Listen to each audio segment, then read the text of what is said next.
Oui, la météo est toujours un facteur de décision finale. D'ailleurs, lors de mes propres vols spatiaux, plusieurs fois mon retour a été décalé de quelques orbites ou quelques jours. Là, ils ont 7 sites d'atterrissage prévus sur une très grande zone. Alors, au bord des côtes, à l'ouest de la Floride et à l'est de la Floride.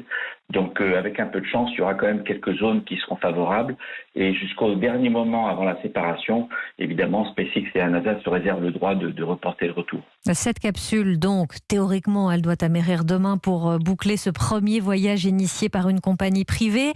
SpaceX aura alors fait entièrement ses preuves. Ce retour sur Terre, c'est une formalité comparée au décollage qu'on avait pu suivre en direct en mai dernier.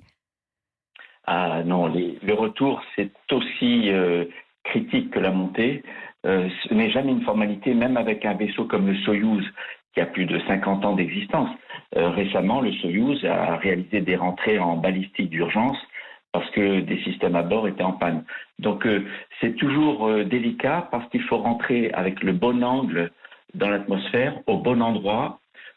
La capsule, elle peut planer, c'est un très mauvais planeur, mais elle a quand même une finesse, comme on dit en aéronautique, de 0,3. Donc elle peut se décaler un peu à gauche ou à droite lors de cette trajectoire de rentrée pour être proche du site visé d'atterrissage.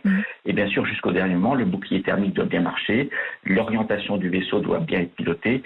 Et ce qu'il y a d'original, c'est que contrairement à tous les autres vaisseaux de type capsule, dont on extrait les astronautes dès leur toucher du sol, le Soyouz, ils arrivent sur Terre, on les extrait de leur capsule.